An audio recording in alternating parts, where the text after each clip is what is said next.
Estimadas amigas y estimados amigos, una vez más con ustedes aquí, Aguilucho Rojo. Hoy os traigo el análisis o la review del libro La historia de Atari Video Computer System, escrito por José Manuel Fernández, alias Speedy, ¿no? Es un señor que se dedica a esto del tema de los juegos, sobre todo juegos retro. Es un libro que ha aparecido en noviembre del año 2018. Yo lo he adquirido ahora porque no conocía de su existencia, pero bueno, ya sabéis, cuando empezáis a leer libros y os vais de un sitio a otro, pues al final vais conectando y vais llegando a distintos sitios y al final pues descubrís que hay más información y vais profundizando en los temas, ¿no? Que es lo que me está pasando con los libros estos, ¿no? Bueno, pues aquí vamos a verlo por encima, vamos a ojearlo. Un libro de pasta dura, en un formato vertical, para leerlo en formato vertical, no llega a tener el tamaño de un folio, es más pequeño que un folio, pero bueno, está bastante bien el libro. Hay que tener en cuenta que se llama La historia de Atari, pero no es la historia de Atari propiamente dicha, sino solamente de la computadora Video Computer System, de lo que es el sistema de juegos inicial de Atari VCS 2600. Entonces, no hay que llevarse a engaño porque no es la historia de la compañía Atari. Si estás buscando eso, pues aquí no lo vas a encontrar. Es importante, porque claro, el libro te pone así esto y tú ves la historia de Atari y te crees que trae la historia de Atari el libro. Y no es así. Es la historia dentro de Atari de la consola esta y evidentemente del inicio de Atari. Bueno, vamos a verlo. Entonces aquí aparece la primera parte, o sea, la primera portada, la portada inicial. Te dice que es de noviembre de 2018, primera edición. Siempre son muy buenas las primeras ediciones. El libro, bueno, pues está evidentemente distribuido por capítulos. A ver que yo ponga el libro que se vea derecho. Estos capítulos pues van desde una primera parte que sería hasta el capítulo 5, que te habla de los orígenes de Atari y de las primeras consolas, hasta después de una segunda parte que son, bueno, pues un repaso del catálogo someramente de la consola y el repaso de algunos juegos que el autor considera que son imprescindibles dentro de ese catálogo, donde se separa un poquito más en los juegos, ¿no?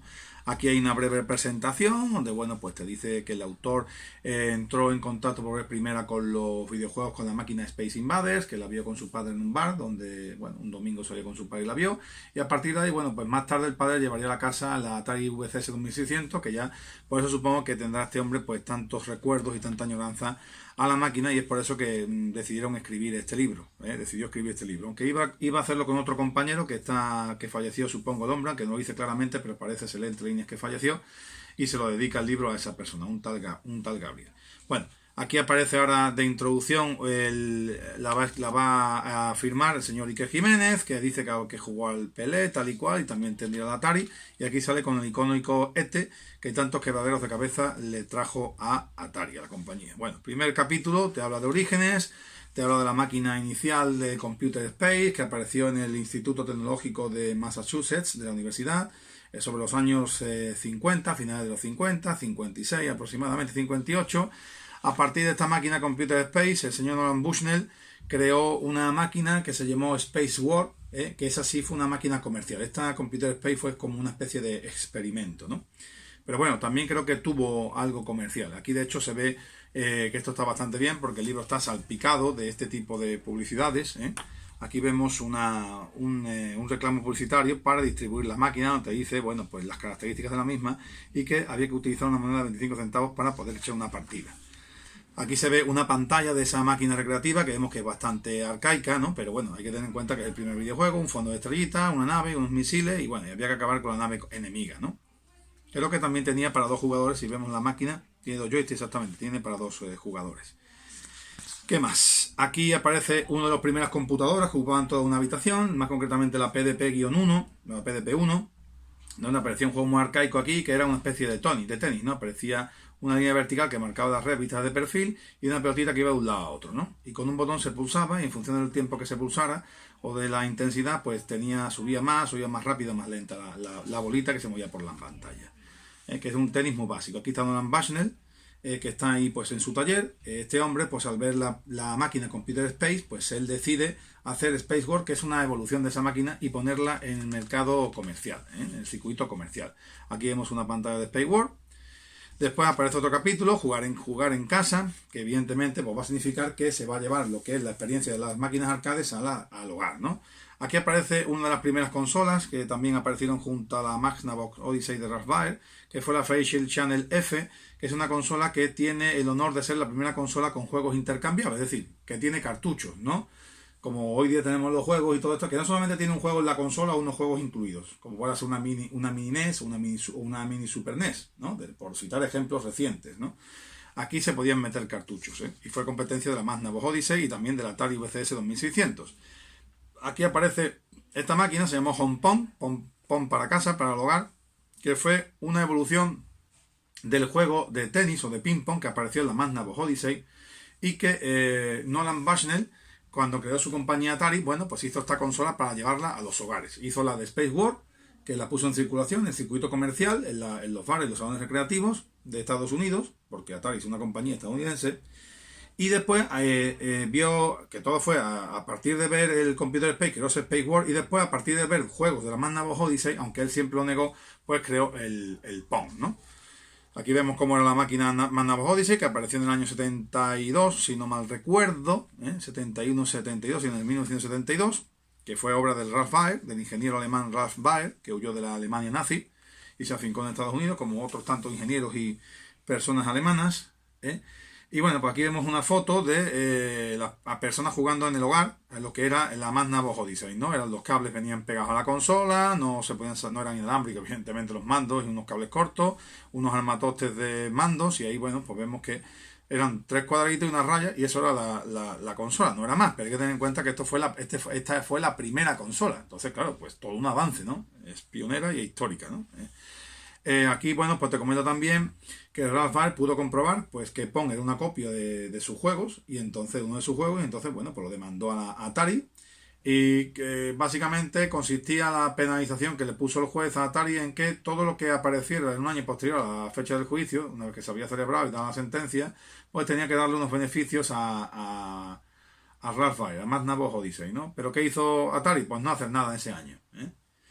Pero bueno, eso son cosas civilinas y evidentemente buscarle las triquiñuelas y la picaresca a la ley, ¿no? Aquí vemos otro reclamo publicitario de Magnavox Odyssey, que salió a un precio de $100, que equivaldrían hoy día a unas 100.000 pesetas, a unos 600 euros, bastante caro.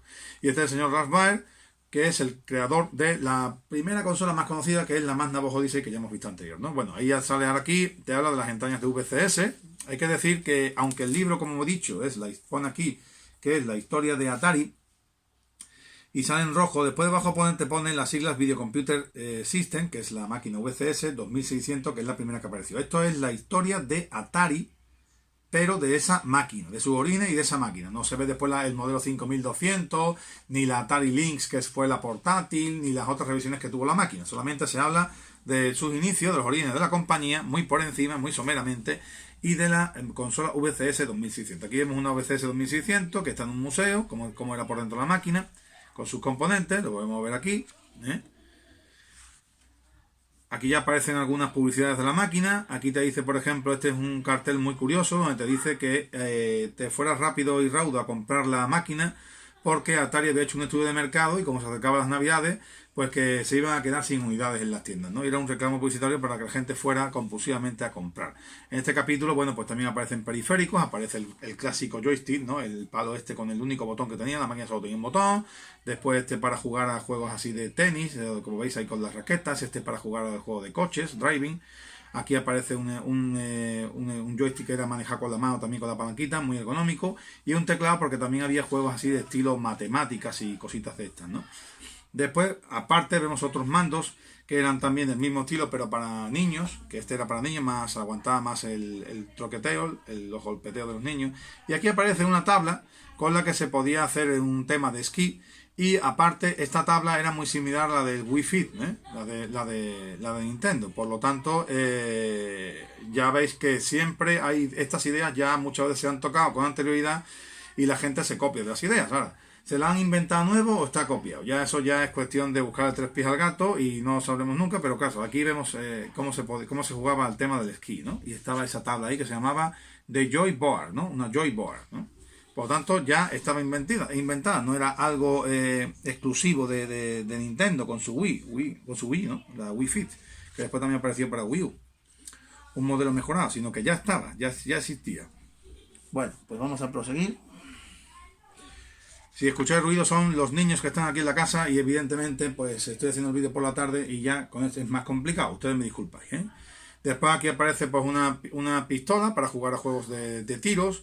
Este era un mando para los juegos estos de famosos de Decathlon, Track and Field, de juegos de temas deportivos de Olimpiada, donde había que pulsar los botones constantemente. Los que habrán jugado al Spectrum o ordenadores de microordenadores de los años 80 recordarán algunos juegos de estos y que te reventaban los dedos, entonces reventabas también los joysticks. Entonces sacaron este que era un poquito más fuerte para poder jugar a eso, ¿no? Y este que es un Foot Crash que es parecido a... Yo creo que esto como el juego este que se va poniendo los pies en distintas zonas de colores en el suelo, ¿no? Bueno, eso eran lo referente a los periféricos, un poquito como veis por encima, pero bueno, no es más que suficiente.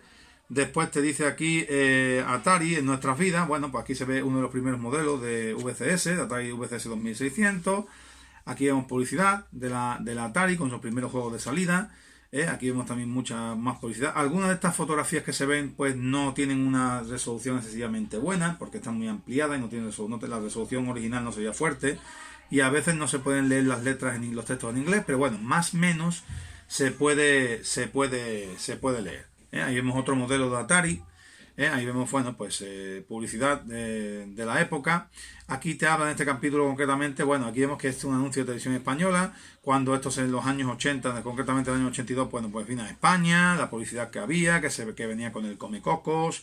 Está bastante curioso, si queréis tener algún dato, ya que el libro está escrito en España, bueno, pues trae aquí un poquito de la consola en el paso por nuestro país, ¿no? Te dice aquí también que bueno, que la consola salió adelante por el Space Invaders, el juego Space Invaders recreativa, que tuvo su versión en la máquina y eso impulsó las ventas. Aquí, por ejemplo, aparece en un cómic, aparece un cameo del Spider-Man, que es un juego bastante curioso, ¿no? Y hace un pequeño repaso muy básico por lo que fue la consola en España y cómo llegó aquí. A ver, ¿qué otra cosita más? Bueno, aquí hay una publicidad más. Te dice aquí factor lúdico, factor humano. Como veis, todas las imágenes son en color. Así de paso que estamos comentando el libro, bueno, pues ustedes podéis ver perfectamente cómo es el libro, cómo está el maquetado del libro. Pero vamos, ya para más profundidad, pues lo leéis ustedes, ¿no? Aquí no vamos a contar el libro. Bueno, aquí te habla, bueno, de los primeros programadores que hubo en la compañía, que estos programadores, bueno, pues no les gustaron las formas que tenían las compañías y la dejaron, y después se fueron a fundar lo que es Activision, una compañía que creó muy buenos juegos y aumentaron el catálogo de la consola, aunque fuera como third party, como una empresa alterna, pero que le dieron también muy buenos juegos. Te va hablando, bueno, pues de cómo los distintos entresijos de la compañía, los problemas que tuvo, y después, bueno, que apareció otra persona en Liza, que era un judío. A ver cómo se llama este hombre, que está por aquí puesto. Nolan Bushnell.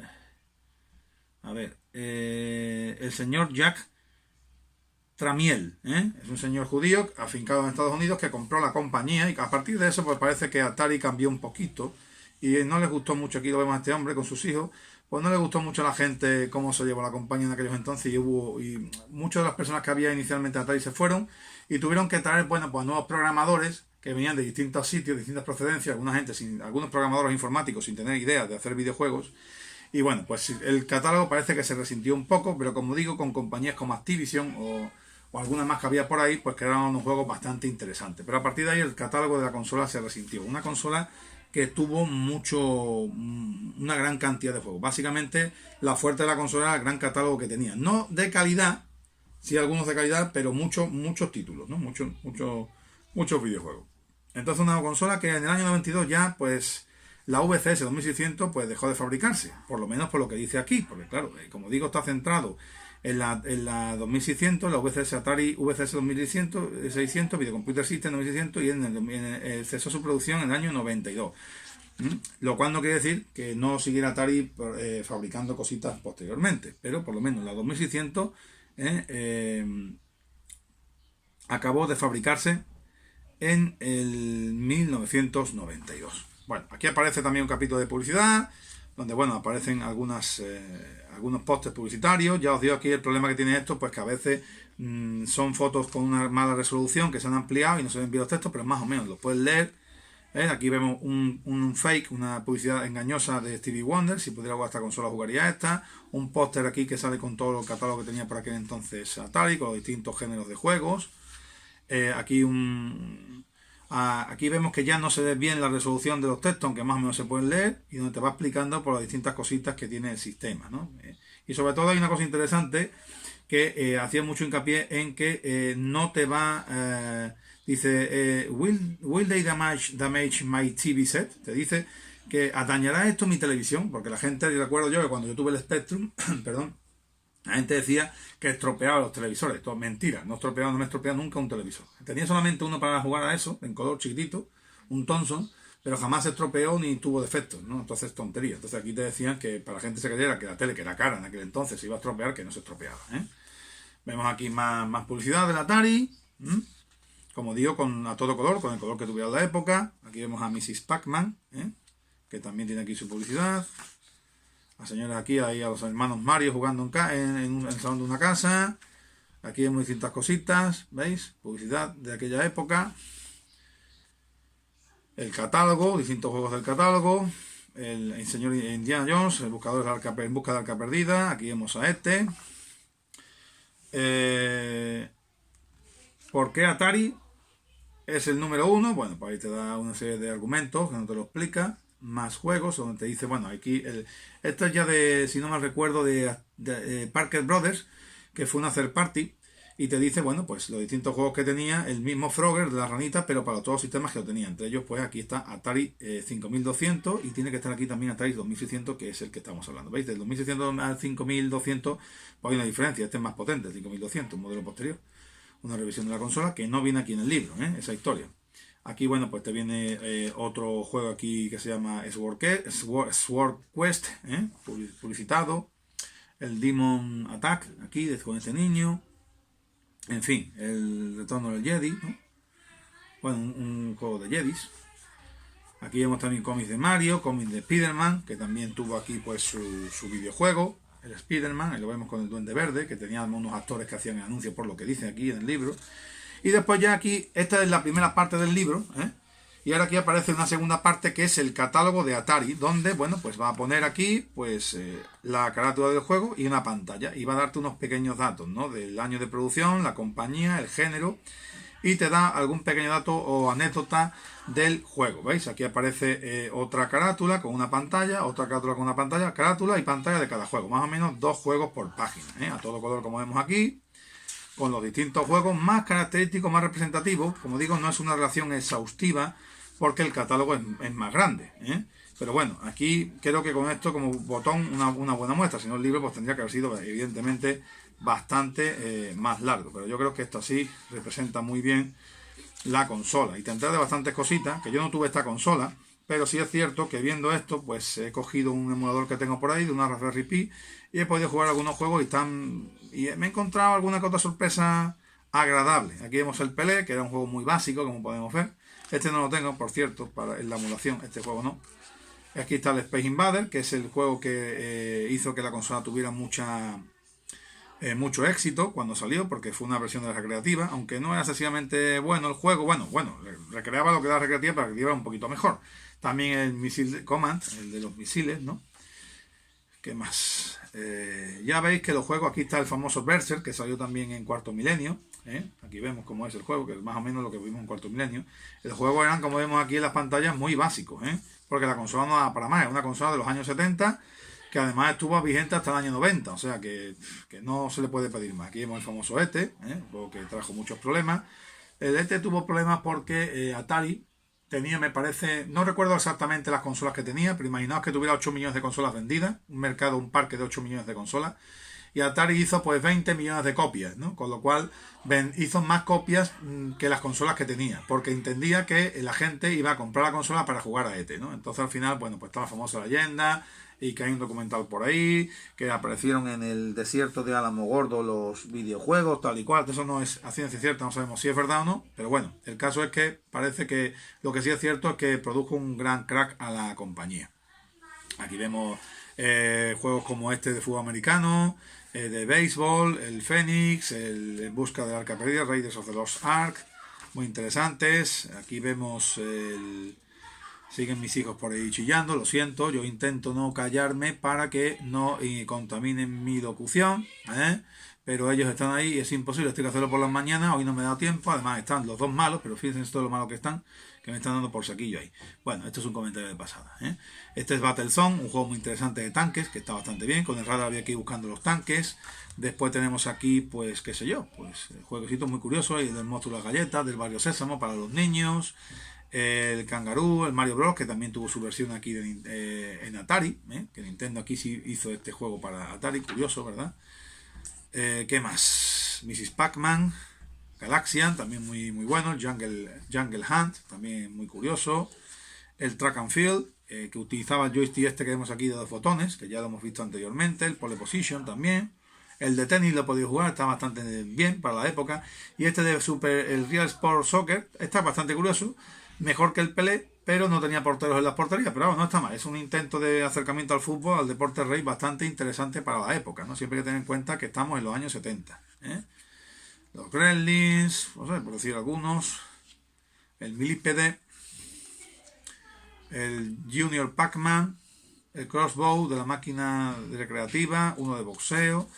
Bueno, aquí ya os digo que hace un repaso al catálogo un poquito por encima. Este que se llama Radar Lock también lo he jugado, está bastante interesante, parecido a Afterburner, el Ikari Warriors, que bueno, era muy básico porque realmente esta máquina no daba para más, y demasiado que hacía eso.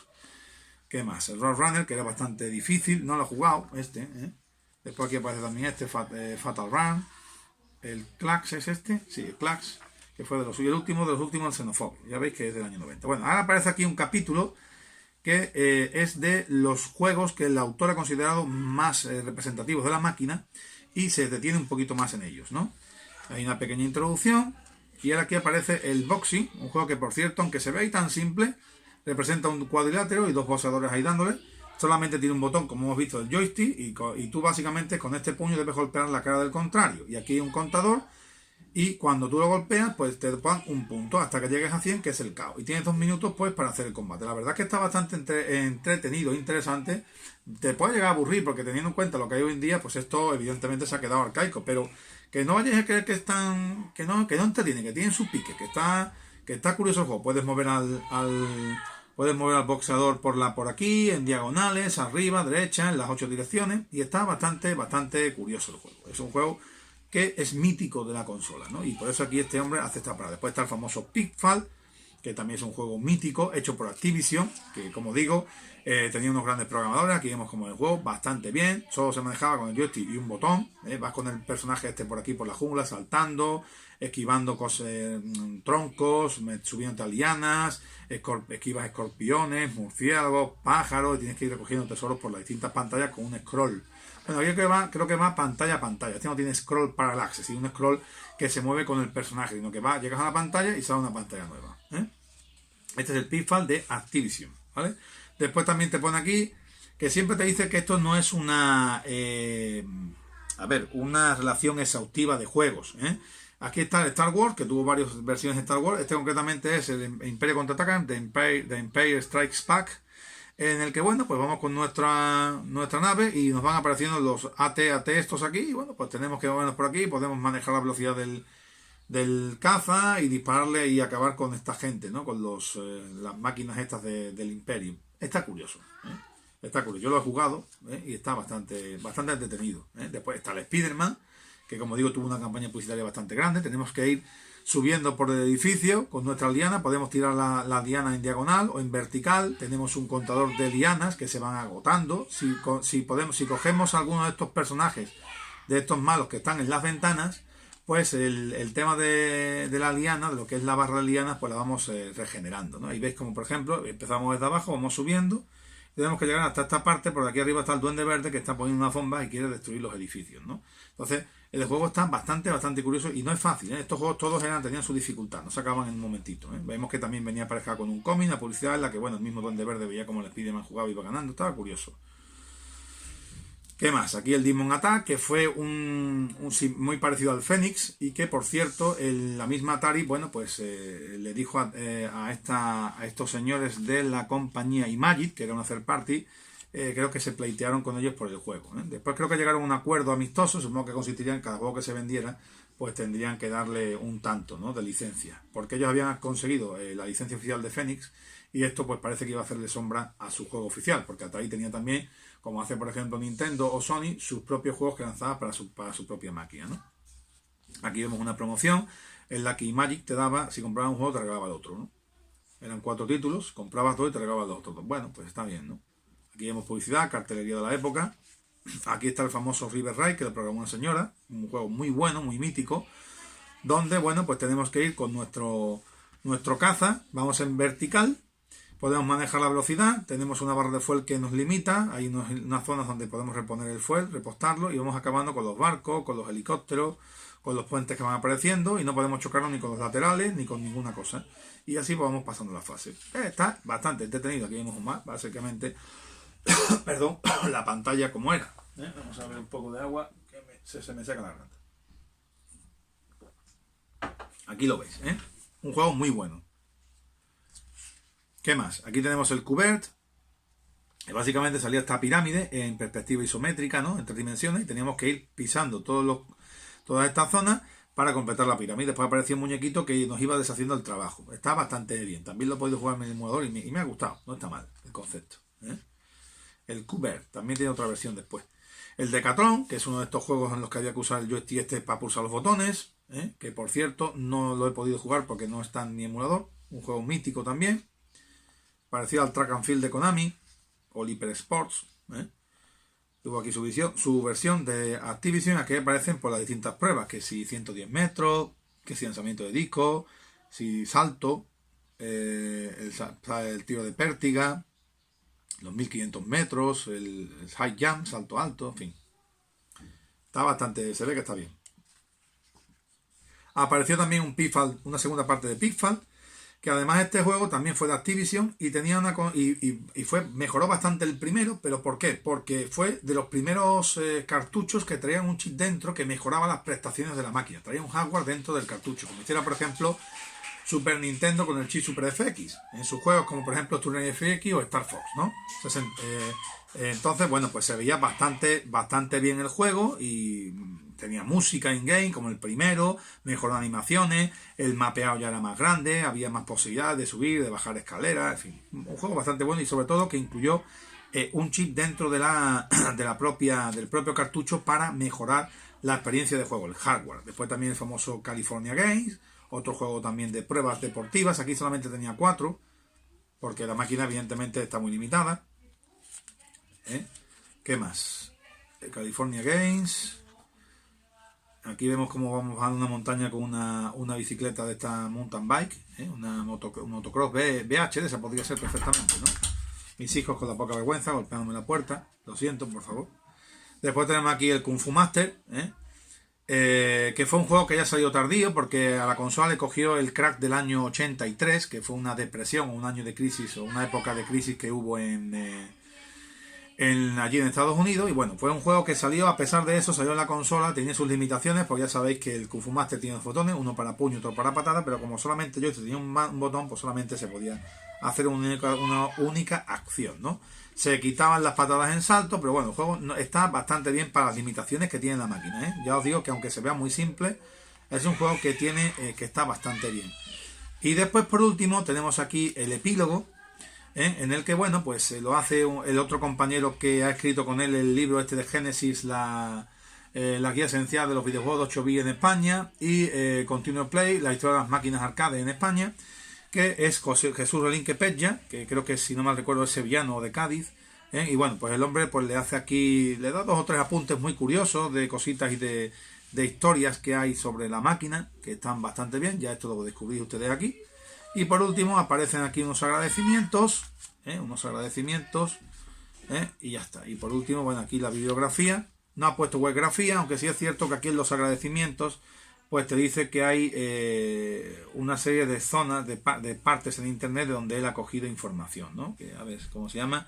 Game History Foundation, de Video Game History Foundation, Atari Mania, Atari Age, Atari Protos y Atari Museum, ¿no? O sea, son páginas web que se pueden buscar y ahí habrá mucha información, ¿no? Y bueno, y por último la biografía, donde básicamente aquí pues yo lo que más destacaría es el de Ultimate History of Video Games de Stephen de Kent, ¿no? Que es el gran libro de la historia de los videojuegos, que es un libro muy recomendable que yo todavía no tengo, de 600 páginas. Trae pocas fotografías, pero creo que tiene mucha información. Y aquí tengo un poquito del autor y creo que es un libro muy, muy interesante y que procuraré traer aquí al canal una vez que lo adquiera y lo compro. Bueno, pues este es la historia de Atari Video Computer System. Deciros que, como indica su nombre, no hay que dejarse confundir porque aparezcan solamente las letras de Atari. No, la historia de Atari es de los inicios y de la VCS 2600. Los otros modelos no vienen, con lo cual, bueno, pues se queda, no te engaña, porque no te está engañando, es Video Computer System, que es la VCS 2600, pero no es la historia de Atari al 100%, solamente es de sus inicios, de cuando Nolan Bushnell crea la compañía, vende la máquina Space War recreativa y crea pues lo que es la Atari VCS 2600 y la máquina Pong, Home Pong, y a partir de ahí, bueno, pues ya no te habla del resto de máquinas y de la vicisitud de la compañía. Sí te dice que, bueno, que Nolan Bushnell fue despedido cuando Warner Communications Company se hizo con la compañía y vio que no se sacaban los beneficios que ella esperaba tras la inversión de 28 millones de dólares y 100 millones de dólares que metió de inyección y de publicidad para que la compañía fuera mejor, ¿no? No le gustó como el hombre la llevaba y lo despidió. Y a partir de ahí, bueno, pues parece que ya este hombre, pues como tuvo el José Manuel Fernández despide y tuvo la Atari 2600, por lo que parece, sí, se desprende de lo que se lee uno aquí, pues parece que ya no le presta demasiada atención al resto de máquinas de Atari. Así que esto es la historia de Atari en sus inicios y sobre todo de la consola VCS 2600. Un libro creo que es muy interesante. Espero que os haya gustado. Disculpad los sonidos que se hayan escuchado de fondo, que serán mis hijos que estaban por aquí un poquito desatados. Y nos vemos en próximos vídeos. Hasta luego, gracias por estar ahí. Hasta luego.